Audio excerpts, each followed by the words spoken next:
Contraponto, com Márcio Alvarenga e seus contraponteadores. Está começando mais um Contraponto, um tema, medicina do trabalho, 2 pontos de vista da professora associada da área de saúde do trabalhador, junto ao Departamento de Saúde Coletiva da Faculdade de Ciências Médicas da Unicamp, professora Márcia Bandini. Bom dia, prazer em tê-la conosco, professora. Bom dia, meu xará Márcio, bom dia quem nos acompanha, bom dia, Eric. Participa conosco também do Contraponto o professor de Direito da Faculdade de Direito da UFO e também na Faculdade Anhanguera de Uberlândia, ele que é advogado tributarista, Eric Ritosh. Eric, bom dia, prazer em tê-lo conosco.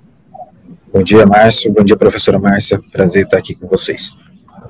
Muito bem, a portaria 765 de 2025, ela foi publicada no dia 15 de maio de 2025, prorrogando a vigência do capítulo 1º da NR1 e que trata do gerenciamento de riscos ocupacionais, isso lá para o ano que vem, dia 25 de maio de 2026. Isso significa que a nova versão da NR1, que previa a inclusão de riscos psicossociais, não entrará em vigor a partir deste ano, como era inicialmente planejado. Esse balão significa o quê, professora Márcia? Bom, acho que é uma má notícia que não surpreende ninguém. Quando a gente acompanhou, né, a entrevista do ministro do Trabalho, cercado, inclusive, por representantes do setor patronal, eu que sou professora e muito observadora, né, prestei atenção no que era dito e muito mais atenção ainda na linguagem corporal, naquilo que não era dito. Então, confesso que esse pedido de adiamento já era uma demanda do setor patronal há algum tempo. Acho que a proposta que foi colocada recentemente da norma passar a valer, mas não poder ser autuada, foi uma solução intermediária que, obviamente, não deu certo. Não sou advogada, vou deixar qualquer assunto na questão de direito para o doutor Eric falar muito melhor do que eu, mas tenha levado a esse, não podemos nem dizer que é um retrocesso, porque a norma nem chegou a valer para voltar atrás, né? Mas tem cara, né, de retrocesso. E como eu costumo dizer aqui para os meus alunos, se tem cara de cavalo, se relincha como cavalo, se trota como cavalo, definitivamente não é uma zebra.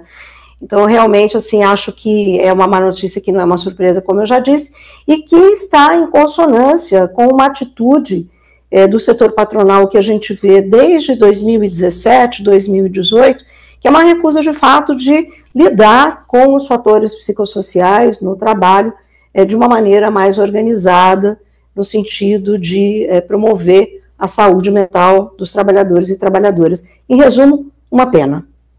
Contraponto, professor Eric.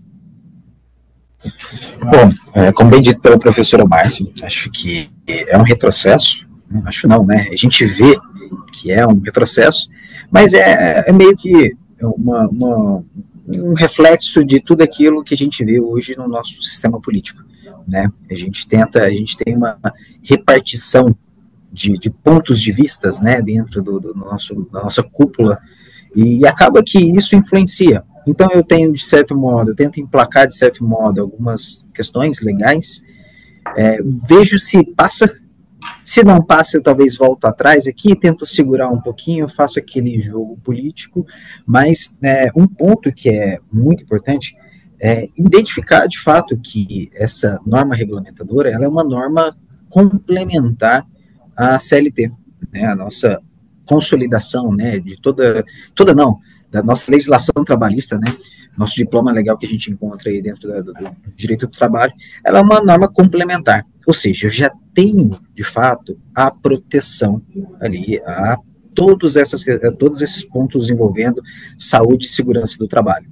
Hoje eu já tenho, né, hoje a Justiça do Trabalho, ainda que tentem desmantelar, né, recorrentemente, Hoje ela já tem, ela atua muito forte nisso, inclusive com, né, especialmente, né, com o respaldo da própria CLT, mas ao adiar essa norma regulamentadora, eu acabo também adiando questões relacionadas à fiscalização, né, porque a gente pode dividir entre processos judiciais, né, poder judiciário, mas também a atuação de fiscalização, exigir que eu tenha uma documentação, e consequentemente, né, a gente fala em prorrogar por 1 ano. Em 1 ano, eu começo a ter mais espaço para que mais trabalhadores também, né, possam sofrer ali com esses riscos, né, sobre a saúde mental, que a gente conhece, né, eu vou deixar para olhar isso mais para frente, já que não vai valer agora, eu vou deixar isso para depois. Em dezembro eu penso isso, né, janeiro, quando virar o orçamento da empresa, talvez, eu começo a pensar em algum ponto. Mas, obviamente, enxergo como um retrocesso, né, do ponto de vista de fiscalização, principalmente ali do Ministério do Trabalho, né, das secretarias, né, dos auditores do trabalho, mas a gente já tem, né, um diploma legal que nos protege, né, no que tange a saúde e segurança do trabalho, dentro da própria CLT. Professora Márcia, na conversa que tivemos anteriormente, eu fiz alusão, inclusive, à decisão do ministro Gilmar Mendes de suspender todos os processos versados sobre a pejotização. E aí, quando falamos de adaptação das empresas diante da nova norma, inclui aí os órgãos que contratam pelo regime CLT, incluindo as instituições públicas, órgãos governamentais, estatais, empresas rural e urbana, negócios privados, sendo que todos deverão documentar esses aspectos, ampliando a responsabilidade dos empregadores nessa proteção do ambiente de trabalho. E aí eu pergunto, professora, e como é que ficam os PJs da vida? Bom, essa é uma pergunta que talvez exija uma resposta um pouco mais longa. Eu, como professora, sou muito faladeira, vou tentar me conter e conto com o seu apoio aí para fazer intervenções, se eu estiver me alongando demais ou se não estiver muito claro. Eu vou dar só um passinho atrás para lembrar que quando a gente fala de fatores psicossociais no trabalho, esses fatores, ou como eu prefiro até chamar de aspectos psicossociais no trabalho, eles sempre estarão presentes, porque nós estamos falando de categorias organizacionais, né, de natureza relacional, de natureza de cultura e de clima, que são categorias sempre presentes e, como eu digo, podem ser favoráveis à saúde ou podem ser muito prejudiciais à saúde. Eu vou dar um exemplo, eu sempre dou, que eu acho que é muito didático, que é o relacionamento interpessoal. Ora, a relação entre as pessoas no ambiente de trabalho pode ser de respeito, pode ser de não discriminação, pode ser inclusiva, e a partir deste momento, ela se torna, então, um fator que promove as boas relações e a saúde das pessoas que ali trabalham, independente do seu vínculo. Por outro lado, se eu trabalho num ambiente que tem comunicação violenta, discriminação, racismo, sexismo, assédio moral, assédio sexual, claro que eu, como professora, estou aqui exagerando um pouco, né? Qualquer pessoa que esteja aqui nos acompanhando, naturalmente vai dizer, olha, esse é um ambiente que, no mínimo, vai causar constrangimento, sofrimento entre as pessoas e, quiçá, também o adoecimento. Bom, isso posto, eu vou voltar para os aspectos ou fatores psicossociais e suas categorias. Uma das primeiras categorias, né, que está colocada, inclusive, numa outra perspectiva, que é a perspectiva da saúde, lembrando que eu, como médica, sempre vou fazer aqui o recorte da saúde para vocês, são os fatores psicossociais que estão incluídos na lista de doenças relacionadas ao trabalho, mais especificamente na parte A da lista e na parte 5 da lista A. E lá, a primeira categoria é da gestão organizacional, a gestão da organização do trabalho. Nessa gestão, eu tenho diversos aspectos que eu devo considerar, dentre eles as relações trabalhistas propriamente ditas. Então, os vínculos de trabalho, vamos dizer assim.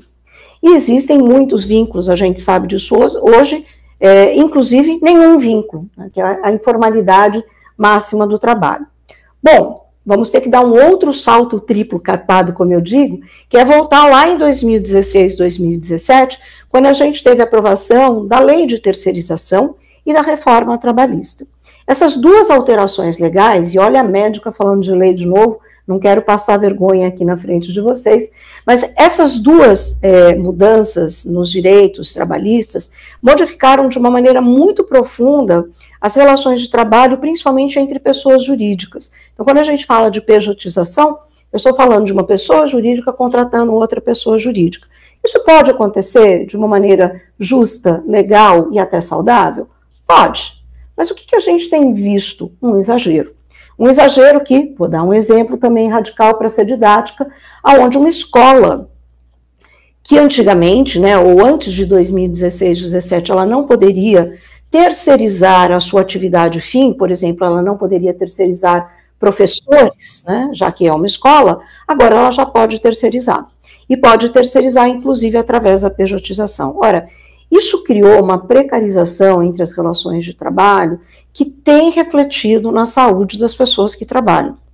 E aí, agora eu vou voltar, né, para o atual momento, com todo respeito ao ministro Gilmar Mendes, a suspensão de centenas, até milhares, de ações que tratam desse tema pejotização é um sinal muito grave, de extrema preocupação.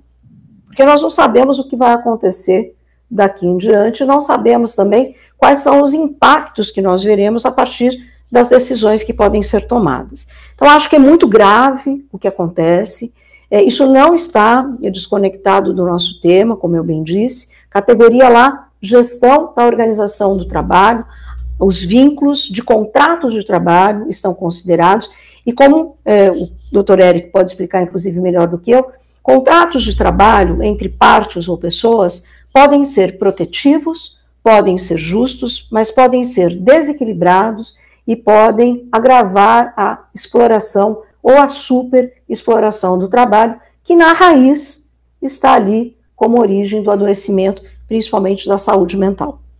Contraponto, doutor Eric.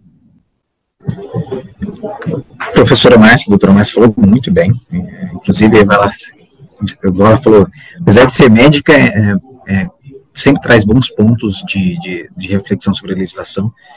A decisão, obviamente, do ministro Gilmar Mendes de suspender os processos que tratam de pejotização, a meu ver, e na visão de muitos juristas, é um esvaziamento da competência da Justiça do Trabalho, né? Como eu acabei de falar no outro contraponto, a gente vê uma busca por tentar esvaziar de fato, tentar precarizar muitas vezes a atuação, né, da Justiça do Trabalho, do direito do trabalho como um todo. E hoje, quando a gente olha dentro desses riscos, né, e olha que interessante, né, a gente fez a fundamentação de que a norma regulamentar ela é um complemento daquilo que está editando na CLT. Se ela é um complemento daquilo que está na CLT, e a CLT ela trata especificamente de uma relação de emprego, quando eu falo em pejotização, eu estou à margem de tudo isso. Né, estou à margem de tudo isso. E afirmo, né, com muita tranquilidade que é muito raro, né, a gente ter de fato uma relação entre uma pessoa jurídica contratante e um empregado, né, mascarado de empresa, né, que seja de fato justa. O que a gente vê é um aumento ainda maior das condições ali, principalmente relacionadas a assédio mesmo, né, porque eu tenho sempre uma pressão, porque eu não tenho, né, a proteção que a legislação me traz, eu tenho essa vulnerabilidade legal, eu tenho uma vulnerabilidade econômica, porque quem trabalha precisa trabalhar. Então ele está ali sujeito, muitas vezes sujeito a uma condição que ele não gostaria, né, como um prestador de serviço, uma pessoa jurídica, porque ele realmente precisa daquilo ali. E hoje, né, conheço várias pessoas que hoje trabalham principalmente em áreas que são extremamente pesadas do ponto de vista de pressão, assédio, que é principalmente pessoal de vendas, né, que trabalha com comércio, que geralmente eles são, sim, né, PJs, seja por conta das comissões, né, que isso onera, né, do ponto de vista de folha de pagamento. Então, quando eu pago como pessoa jurídica, eu tenho, querendo ou não, né, também um esvaziamento até da própria tributação, né, eu deixo de pagar, de recolher ali sobre a tributação, principalmente ali questões envolvendo previdência, mas o que a gente vê é exatamente uma busca talvez premeditada de um enfraquecimento. E, obviamente, esse momento de busca de enfraquecimento, de esvaziamento da competência da Justiça do Trabalho, principalmente do direito do trabalho, vem em um momento extremamente complicado, né? A gente vem em um momento onde os tipos de doenças, vamos dizer assim, né? Não sei se é o termo mais técnico a utilizar, mas relacionadas à saúde mental, eles se agravaram. A gente hoje vive numa era totalmente informatizada, que isso, querendo ou não, impacta no dia a dia do trabalhador.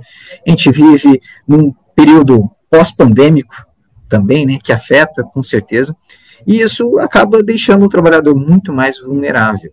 Então, essa decisão do ministro Gilmar Mendes, da pejotização, a priori pode não ter muita relação com a NR1, mas tem sim, quando a gente olha na perspectiva de vulnerabilidade e saúde do trabalhador.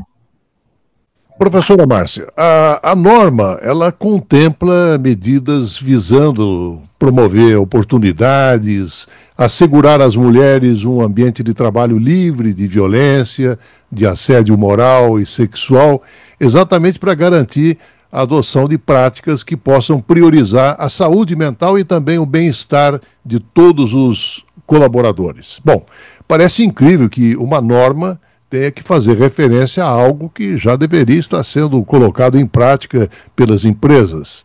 E aí eu pergunto, será que esse adiamento da vigência da norma serve para mostrar que o historiador, ex-professor da Universidade de Brasília, escritor Cassiano Ricardo, tinha razão na sua frase, a esperança é também uma forma de contínuo adiamento, professora?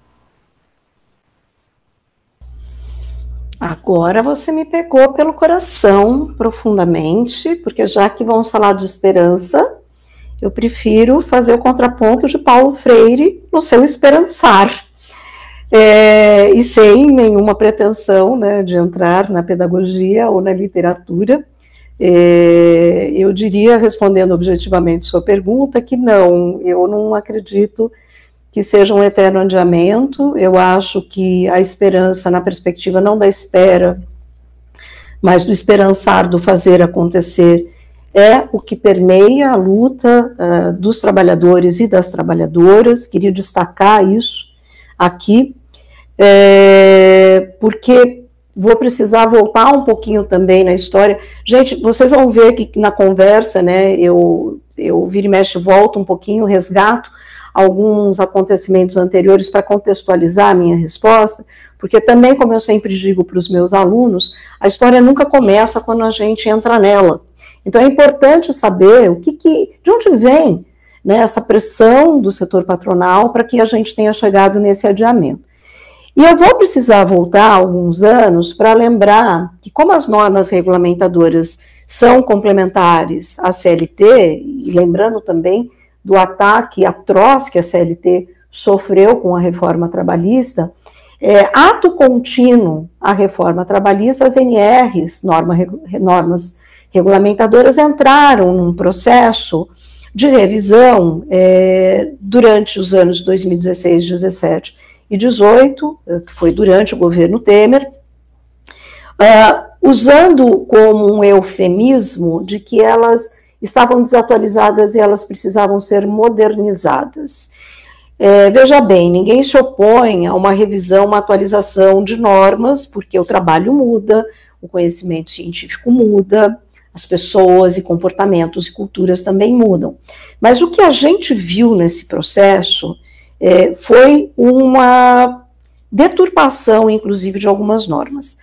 Então, gostaria de lembrar os nossos ouvintes, telespectadores, de que a norma regulamentadora número 17, que trata de ergonomia, já em 1994, 95, veja quanto tempo nós estamos falando, 30 anos aí se vão, já tratava dos aspectos organizacionais e psicossociais do trabalho que deveriam ser incluídos nas análises ergonômicas do trabalho, para além daquela ergonomia, vamos dizer, mais dura, do layout, né, que eu brinco, que é da mesa, da cadeira, da luz. Sempre houve, ao longo dessas 3 décadas, bastante dificuldade em lidar com esse tema, até por conta de uma falta de embasamento legal em outras áreas, ou de uma certa dificuldade de alinhamento das orientações de como é que essa abordagem dos aspectos organizacionais e psicossociais seriam tratados. E o que aconteceu ao longo do tempo foi que, a despeito da intencionalidade da NR17, a ergonomia, ela continuou predominantemente concreta, vamos dizer assim. Não quero criar aqui nenhuma discussão com os ergonomistas, por favor, tá?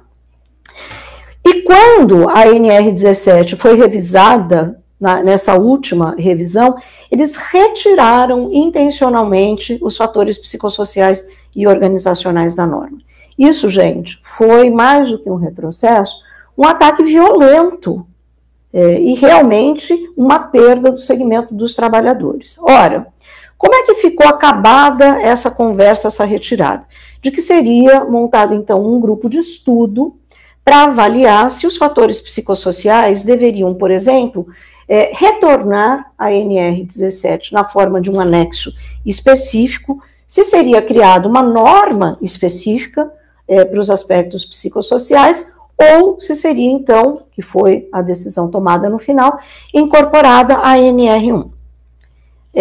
Também acho que a incorporação na NR1 foi um retrocesso. Nós estamos falando de retrocesso atrás de retrocesso. Ela estava na NR17 e era uma não vou dizer de lei, né, mas era um requerimento legal que não era aplicado na prática. Ainda que fosse frágil, esse requerimento legal foi perdido. A reintrodução dos fatores psicossociais foi feita através de uma outra norma, que é a NR1, e eu acho que isso foi um retrocesso porque a lógica de trabalho da NR1 é uma lógica higienista das matrizes de risco que são mais utilizadas naqueles aspectos de risco mesmo, né, mais concretos, como, por exemplo, os riscos químicos, físicos e biológicos. Isso não se aplica tão bem quando a gente fala dos aspectos organizacionais e psicossociais. Então, eu acho que nós estamos falando de uma série de ataques, uma série de retrocessos que vem vindo na sequência, que talvez por isso, Márcio, você fale, né, você traga esse pensamento de que será que é um eterno adiamento? Eu, como sou uma pessoa da esperança, do esperançar, eu acredito que não. Eu acho que a toda reação, a física já nos ensinava, né? A toda ação a gente vai ter uma reação, e eu acho que essa suspensão é muito recente. Nós precisamos aguardar um pouco mais qual é o movimento do segmento de trabalhadores a essa proposta, mas lembro que já existem instrumentos, eu não quero me alongar mais, já falei mais do que eu queria, mas só para deixar aqui pontuado, para a gente talvez retomar, já existem outros instrumentos, um de caráter supralegal, que é a Convenção 190 da Organização Internacional do Trabalho, que é de 2019, por sinal, e que trata exatamente de violência e assédio no local de trabalho, e nós também temos aí uma portaria do Ministério da Saúde que fala, né, dos transtornos mentais relacionados ao trabalho e dos fatores psicossociais no trabalho também. Eu fecho a minha fala, autorizando o doutor Eric, que falou muito bem de doenças, acho que a gente pode fazer uma troca aqui na minha fala, eu vou eventualmente trazer alguns elementos legais pela natureza da minha especialidade, e fique muito à vontade para falar de doença também, que a gente vai trocando. Professor Eric, há quem coloque a seguinte questão, que a implementação dessas normas é desafiadora, exigindo aí uma modificação cultural, implicando em recursos financeiros e humanos. E aí eu pergunto se esse adiamento da norma, isso também já não seria aí uma sensação de cheiro de judicialização da norma?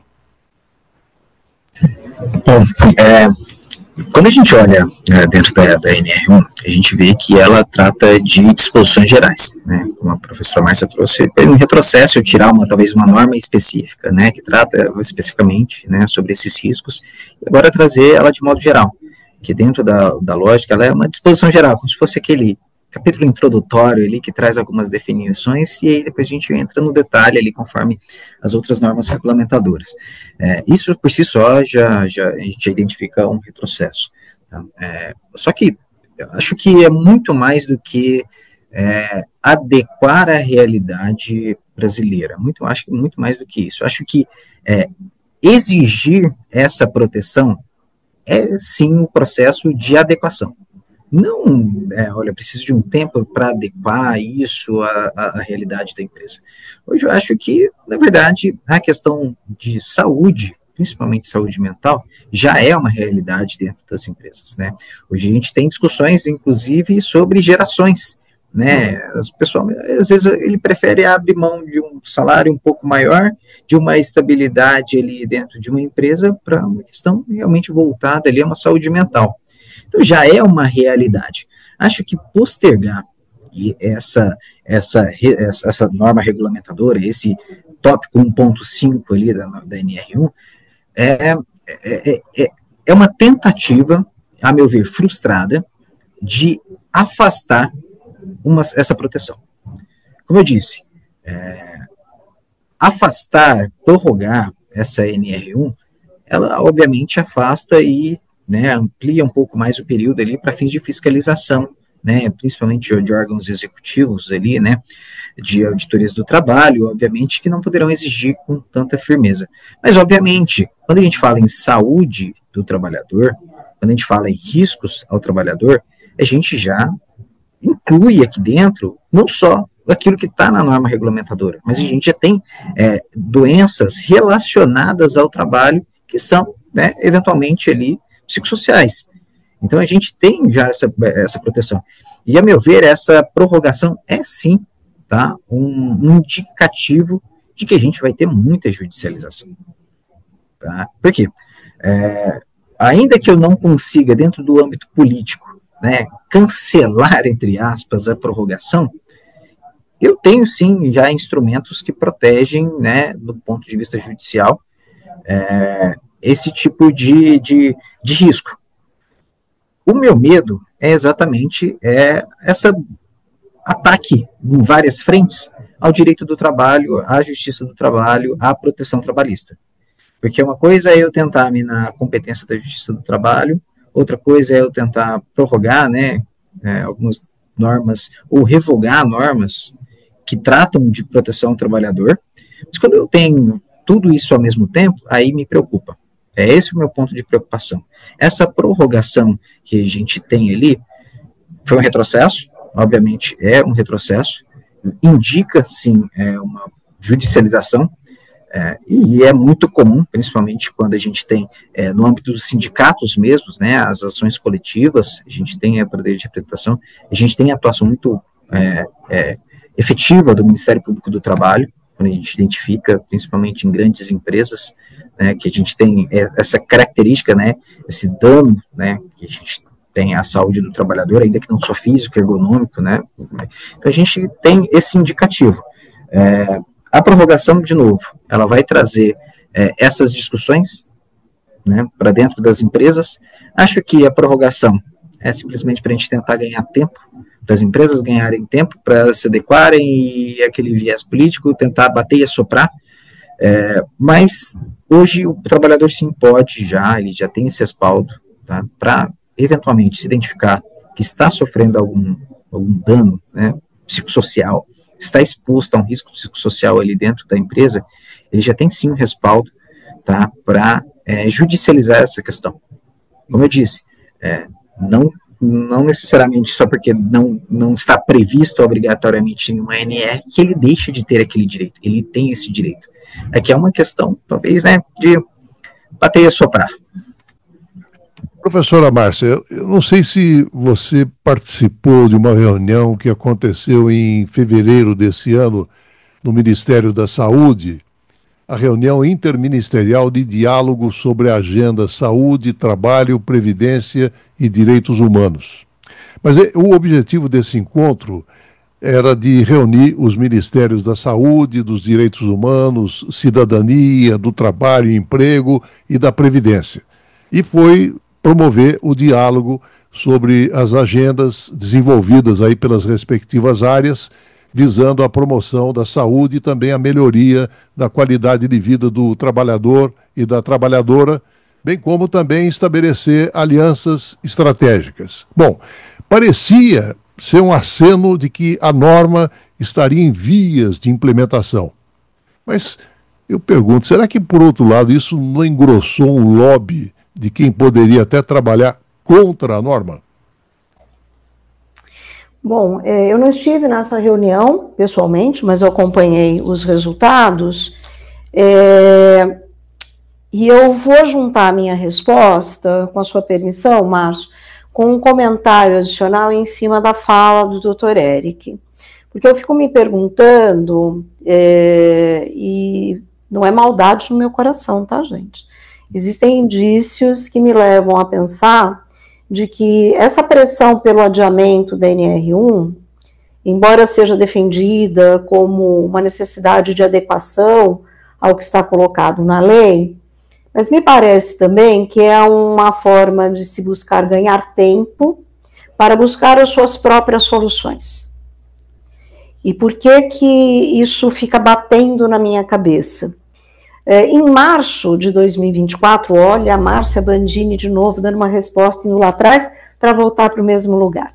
Em março de 2024, foi publicada uma nova lei, que eu até anotei aqui, porque essas coisas eu não lembro, que é a 14.831, tá? 14.831. E que trata do certificado da empresa promotora de saúde mental. Bom, a gente sabe, né, em se tratando de saúde, de segurança do trabalhador e da trabalhadora, que ter certificado não é garantia de nada. Nós estamos aí cansados de ver empresas que são certificadas em, por exemplo, ISO 18001 e que produzem desastres ambientais e contaminações terríveis. Mas me chamou muito a atenção essa proposta desse certificado e eu me dediquei a acompanhar a audiência pública, a estudar mais do que ler o que estava ali colocado. E é uma lei que tem a cara do capital, vamos dizer assim. Ela é centrada em 3 grandes eixos, que o primeiro ninguém vai ser contra, que é promoção da saúde mental, mas a forma de promover a saúde mental é sempre muito individualizada, e aí, se a gente tiver tempo, Márcio, eu gostaria de fazer uma crítica a isso, porque o adoecimento mental, ele nunca é individual, ainda que cada um de nós, como indivíduos que têm a sua história de vida e de trabalho, nós tenhamos mais ou menos dificuldade, facilidade de lidar com os problemas que a vida nos traz.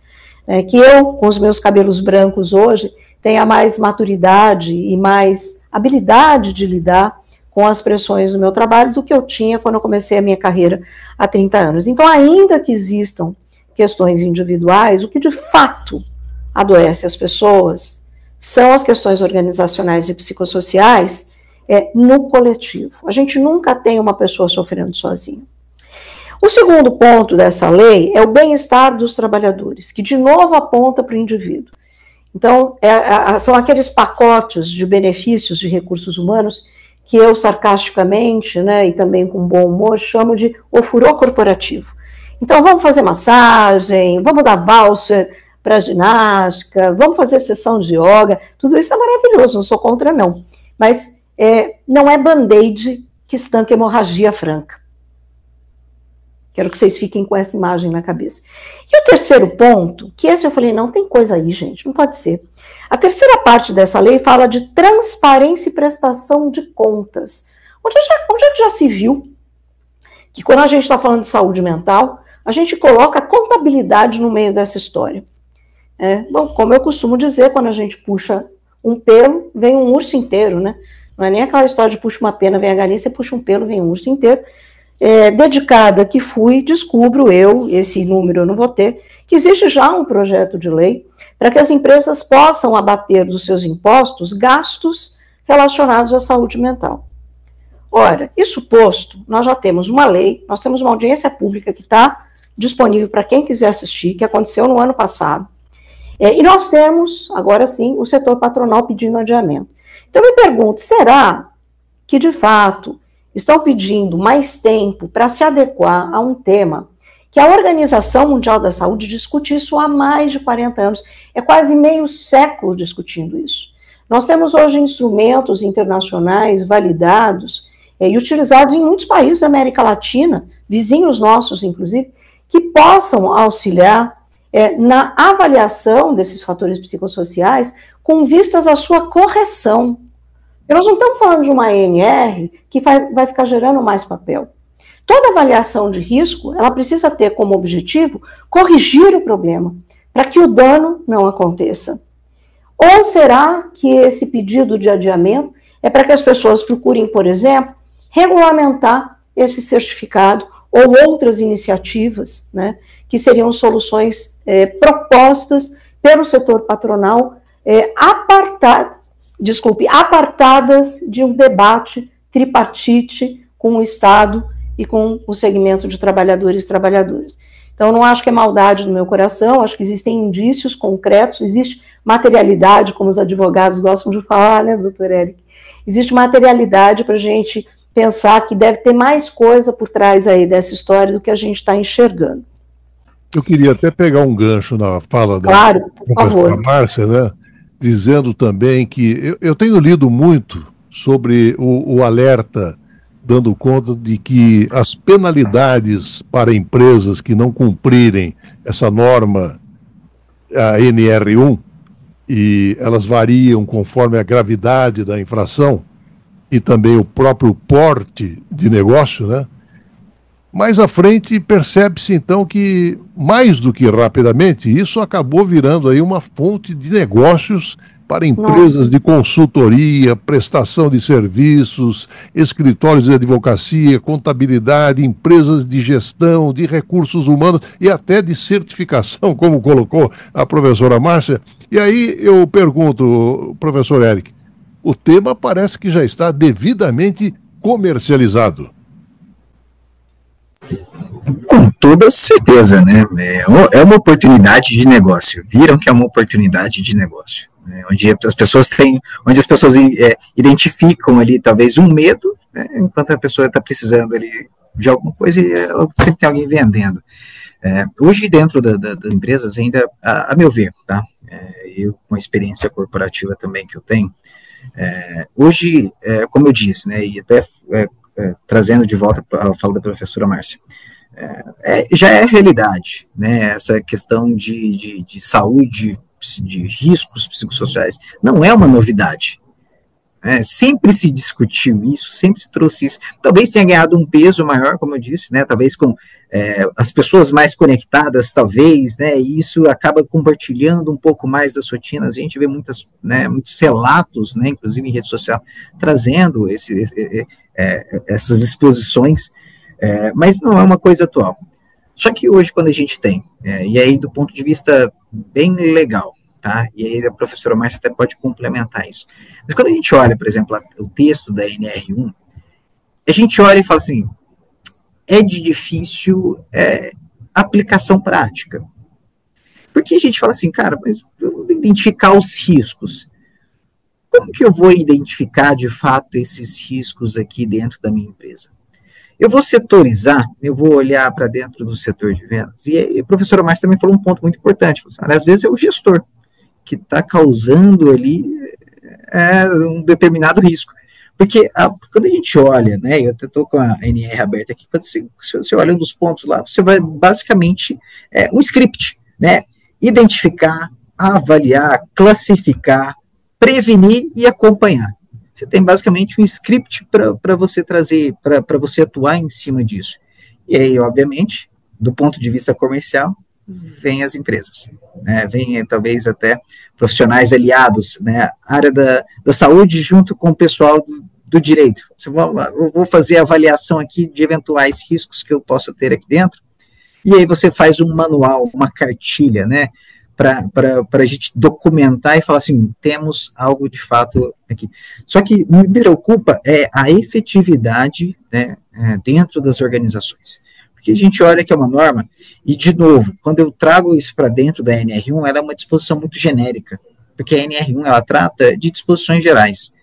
Então, quando a gente olha para dentro disso, a gente acaba vivendo um oceano azul de oportunidades para várias consultorias. E me preocupa também a qualidade dessas consultorias, né, a especialidade dessas consultorias. Eu, enquanto advogado, por exemplo, eu não tenho a mínima capacidade de avaliar, olha, aqui eu tenho um risco, né, psicossocial com o colaborador. Aqui eu vou ter, como que eu vou avaliar isso? Vai depender muito da gestão também, de cada área, de cada setor. Não posso analisar, porque dentro da NR1 eu posso, inclusive, trabalhar, montar, né, um PGR, né, um gerenciamento de riscos por estabelecimentos. Mas se eu pegar, às vezes, dentro de um estabelecimento industrial, por exemplo, eu vou ter áreas que tenham uma exposição de risco maior. Então, dentro disso, dentro de toda essa lacuna, surge oportunidade ali para essas consultorias, né? Isso, obviamente, com esse 1 ano de prorrogação, agora eu tenho mais mercado para trabalhar, né? As consultorias aproveitam esse período para oferecerem seus serviços, só que ainda, a meu ver, né, mesmo que eu tenha olhe para essas consultorias, eu tenho que olhar para uma consultoria que, de fato, possa contribuir, não só simplesmente no efetivo, na redução de custos, fazer aquele documento pro forma. Né? Falando como jurídica, a gente tem muito documento pro forma. Tem muito aquele...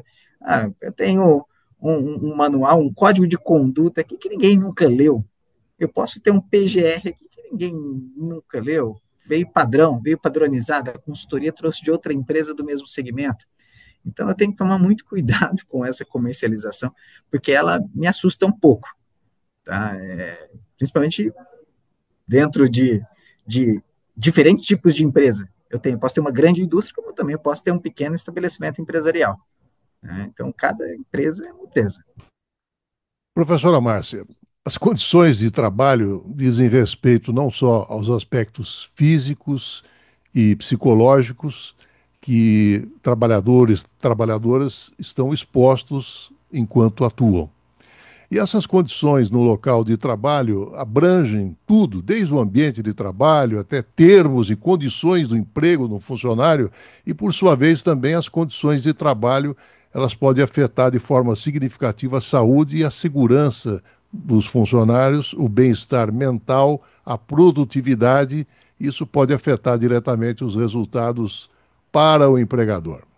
E aí a gente fica se perguntando por onde iniciar as mudanças para reverter esse quadro atual. E aí eu coloco até a nível de provocação, professora, me permite, desse portfólio de negócios, espaço aberto até para empresas que atuam na medicina do trabalho, né? Nossa, sua provocação super bem-vinda, né? Porque eu vou pegar o gancho da comercialização e dizer, gente, o problema, ele está colocado desde a época lá, 17, 18, que a gente está discutindo o assunto, tira, não tira, recoloca onde, recoloca de que jeito.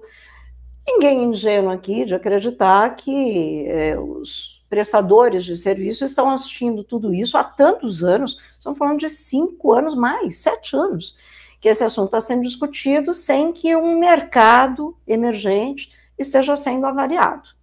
Então, é óbvio que a oferta de serviços, ela se dá muito rapidamente, porque ela vem sendo construída há muitos anos. Ainda que tenhamos, de novo, né, a norma mais recente, o tempo de vigência, adia, não adia, hoje, ou amanhã, ou depois de amanhã, esse assunto vai voltar à tona, então o comércio está superaquecido. Quero deixar muito claro, saúde não é mercadoria. E, de novo, quero que vocês fiquem com essa imagem. Não se estanque hemorragia com band-aid. Tem muita gente mesmo. E eu, como eu sou, às vezes, até perseguida pelo meu próprio conselho, preciso dizer aqui, eu preciso dizer isso, Márcio, que eu sou médica especialista em medicina do trabalho, com registro de qualificação de especialista número 48.820, para quem quiser pensar, tá? E vou fazer uma crítica que dentro da minha própria especialidade também tem gente oferecendo soluções mágicas, principalmente com intervenções individuais, e que a gente sabe que isso não é o que vai resolver o problema. Isso vai para outras profissões de saúde. Nós vimos, gente, lá na audiência pública, o próprio Conselho Federal de Psicologia se colocando, outras profissões de saúde também oferecendo serviços, outros profissionais que sequer profissionais de saúde são, com ofertas de práticas holísticas, e não há nada de errado nisso. Por exemplo, as práticas integrativas e complementares de saúde são reconhecidas em nosso país, mas elas são voltadas para tratar os sintomas do sofrimento, do adoecimento. Aqui nós estamos discutindo as causas, as raízes. Acho que é disso que se trata. Não adianta a gente comercializar, lucrar, né, defender uma isenção de impostos com base nos investimentos, quando eu de fato não resolvo o problema. E quem está dizendo que o problema não está sendo resolvido não é Márcia Bandini, é o próprio INSS. A gente acompanhar os dados que foram publicados esse ano, que dão conta que em 2024, nós tivemos no INSS 472 mil afastamentos por problemas de saúde mental. 134% a mais do que foi em 2022. E vamos lembrar que o INSS só tem dados da população segurada no INSS, que representa 30% ou 40% da população trabalhadora do nosso país. Então, o problema existe, não adianta. O primeiro passo para solucionar, Márcio, eu diria o seguinte: vamos deixar de ser avestruz, né? Vamos tirar a cabeça que está enterrada na areia. O problema existe, o adoecimento existe, o comprometimento da capacidade para o trabalho existe. O problema do adoecimento mental é que os afastamentos costumam ser de longo prazo e a reinserção no trabalho, quando por ocasião do retorno ao trabalho, é muito problemática, costuma gerar outros problemas, inclusive de estigmatização desses trabalhadores que voltam de um afastamento. Então, gente, com todo respeito às práticas integrativas, não é isso que vai resolver se a gente não for a raiz do problema. Não tem, voltando ao meu exemplo do band-aid na hemorragia, é claro que a gente tem que fazer um curativo, mas se a gente não for lá na artéria que está sangrando, se a gente não pensar essa artéria, a gente não vai acabar com o sangramento, e a gente vai fingir que está cuidando de um problema, quando na verdade não está cuidando. O prejuízo é para todos, para os indivíduos, para as empresas, para o país como um todo. Queria só voltar, acho que uma resposta que eu fiquei te devendo, Márcio, sobre essa pactuação, né, entre Ministério de Trabalho, Saúde e Previdência, e lembrar que desde 2011 nós temos no Brasil uma política nacional de segurança e saúde no trabalho que foi elaborada por esses 3 ministérios. E essa política, ela gerou um plano de atuação entre os 3 ministérios que acabou de 2015, quando o Brasil, e mais 16, quando o Brasil entra numa sucessão de crises políticas e econômicas, e depois pandêmicas e éticas, talvez. Esse plano, ele acabou também não sendo adotado na prática. Então, sem dúvida, quando a gente fala de saúde, saúde é muito mais do que a gente imagina, como eu digo, plantar árvore também é saúde, por exemplo, e no campo da saúde do trabalhador e da trabalhadora, a intersetorialidade e, portanto, o trabalho articulado e conjunto, no mínimo, dos Ministérios do Trabalho, Previdência e Saúde é exigido, e eu avanço para dizer que outros ministérios também precisam estar envolvidos, só inspirado aqui pelo Dr. Eric, como, por exemplo, o da Justiça. Tá? Acho que é isso, espero não ter ficado devendo muita resposta para você, querido. Dr. Eric, o cenário do trabalho, né, ele apresenta desafios complexos a nível mundial, e entre os principais se destacam exatamente condições precárias, situações de trabalho análogo à escravidão, como diria a nossa amiga em comum, a professora Márcia Orlandini, além de impactos que são ocasionados pelas mudanças climáticas e também os processos de produção, que acabam amplificando os riscos à saúde de trabalhadores, trabalhadoras, gerando acidentes e mortes. E aí a gente fica se perguntando, o que tem sido feito para mudar essa realidade, professor? Hoje, infelizmente, a gente não acho que não é só um movimento no Brasil, né? A gente vê várias outras potências econômicas, né, a nível mundial, que deixam de olhar para essa proteção e esse cuidado ao trabalhador. E isso é muito, muito triste, né? Se a gente for pegar até mesmo toda a ideia de constitucionalismo, a gente olha para direitos sociais e esse viés de proteção ao trabalho, ele é classificado dentro de direitos de segunda dimensão, né, que é aquela ideia de prestatividade do Estado. O Estado, ele deve garantir. Aqui a gente não tem, né, somente uma relação entre empresa e empregado. Aqui eu tenho um dever de atuação dos Estados. E por muitas das vezes os Estados, né, e aí a gente fala a nível global, os Estados têm sido omissos, né, têm agido de forma bem omissa com o que tange a essa proteção aos trabalhadores. E a gente tem diversas realidades culturais. Eu tenho uma realidade de trabalho brasileira, eu tenho uma realidade de trabalho americana, eu tenho uma realidade de trabalho na Ásia, por exemplo, mas em todos os continentes eu tenho sempre o fator humano, né? Eu tenho sempre o indivíduo enquanto sujeito, né? Sujeito a riscos físicos, biológicos, psicossociais, que a gente está discutindo agora. Ainda assim, independente do continente, independente da condição jurídica, a gente fala de ser humano sujeito a esse tipo de condição. A gente tem, a professora falou da OIT, né, da 190, né, do processo que a gente teve de proteção.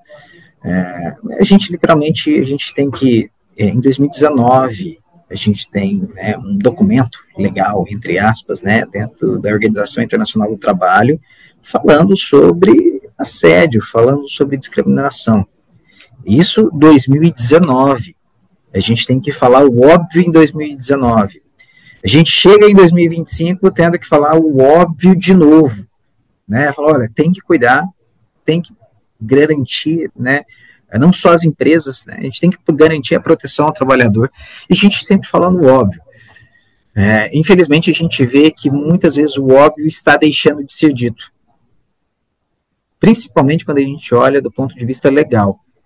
A gente olha que cada vez mais a gente tem um caminho inverso, que é exatamente esse esvaziamento, essa discussão sobre...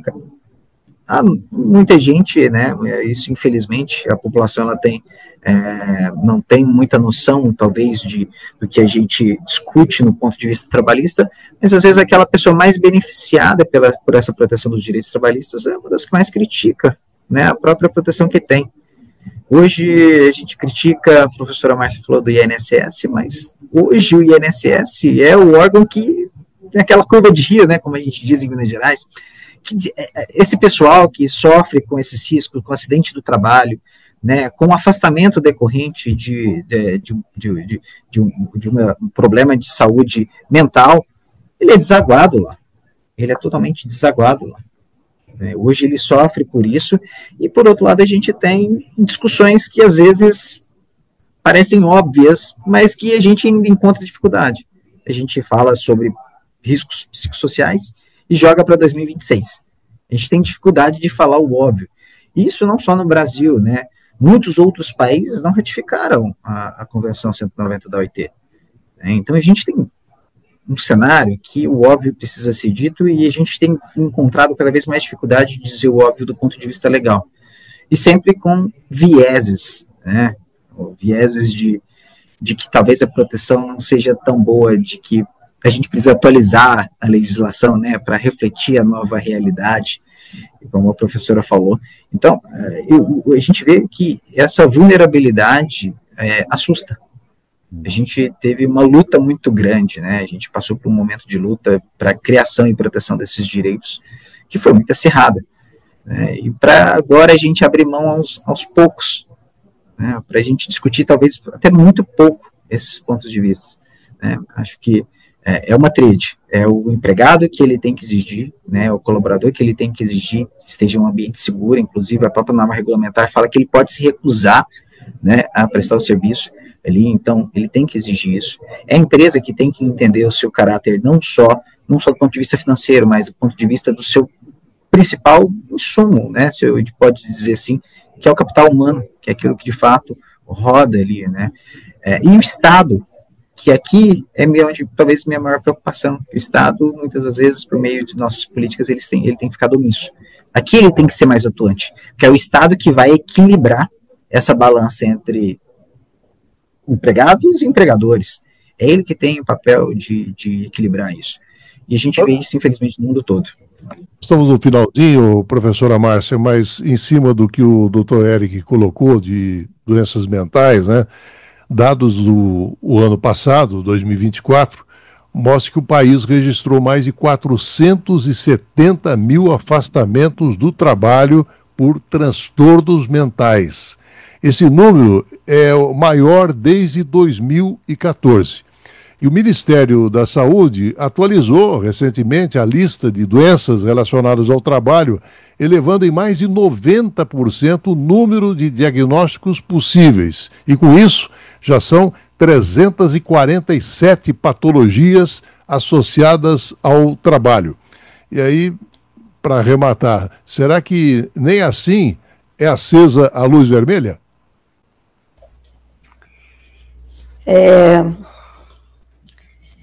Pois é, 347, e para quem participou muito ativamente do processo de revisão da lista como eu, posso lhe garantir, Márcio, que podia ser mais.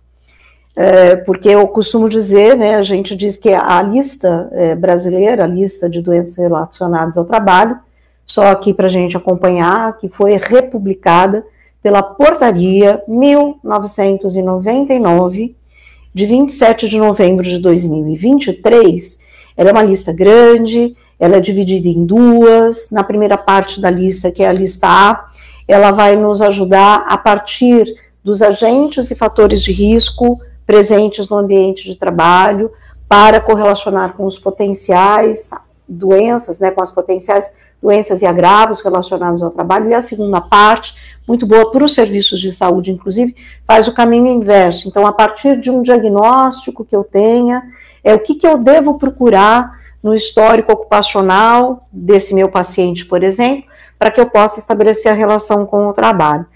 E voltando para a sua pergunta, Márcio, acho que assim, não nos faltam referências teóricas, experiências práticas, né? Vira e mexe, as pessoas falam, não, mas a gente não sabe como fazer, tem um monte de país no mundo que faz, e eu queria destacar aqui a experiência que atua na avaliação de fatores psicossociais em parceria com os sindicatos, com representação da classe trabalhadora. Então, assim, exemplos práticos, referenciais teóricos, arcabouços legais, jurídicos, jurisprudência, nós temos de montão.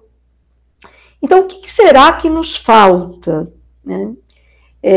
Não tenho resposta para todas as perguntas, mas eu diria que, na minha opinião, nos falta enxergar o ser humano como, de fato, alguém merecedor de um trabalho digno. E se eu sou empregador, que eu assuma a responsabilidade de dar essas condições dignas de trabalho. Não podemos mais apostar na ideia de que as pessoas são peças substituíveis de uma grande engrenagem. Adoeceu, eu jogo lá no INSS, que não tem condições de suportar toda essa carga de adoecimento produzido, físico e mental, produzido por processos de trabalho adoecidos, e que a gente consiga enxergar que não são as pessoas que estão doentes. A doença das pessoas é uma consequência de um trabalho que está doente.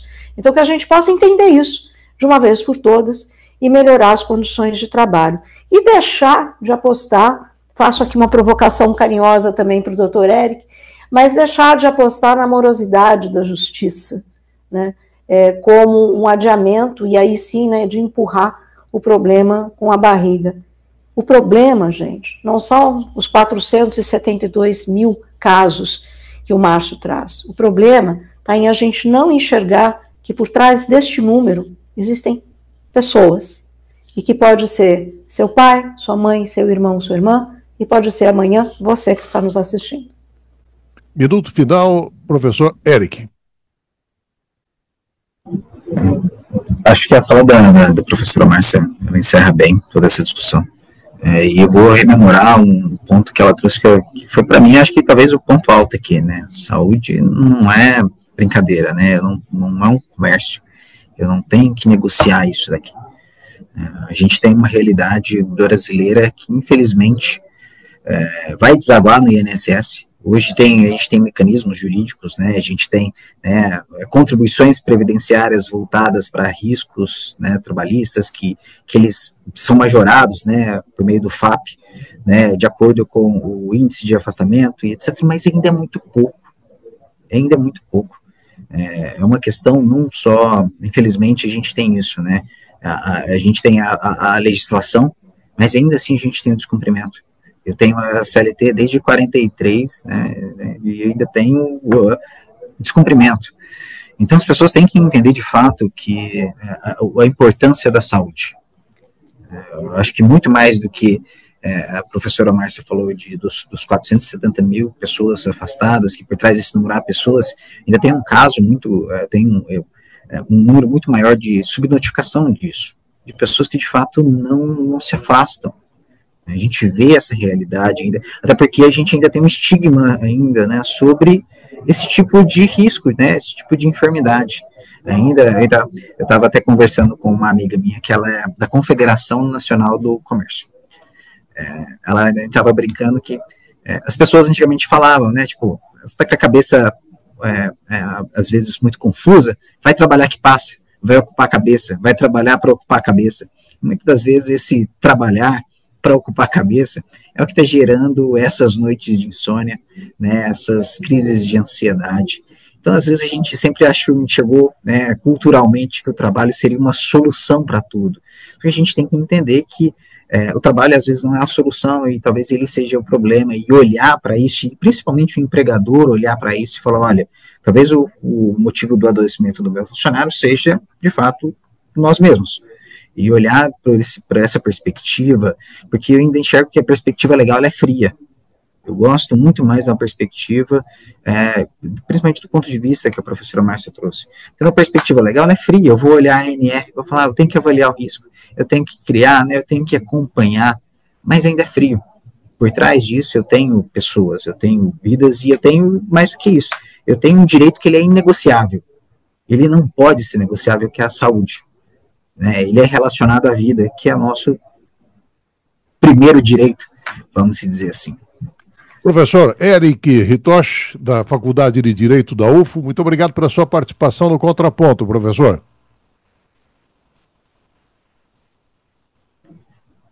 Obrigado, eu que agradeço, Márcio, agradeço o papo, né, o convite, agradeço também as trocas com a professora Márcia. Obrigada, foi um prazer, viu, Eric, Márcio, obrigada pelo convite. Muito obrigado. Espero que a gente possa conversar mais vezes. Muito obrigado à professora Márcia Bandini, da Faculdade de Ciências Médicas da Unicamp, pela participação no Contraponto, professora.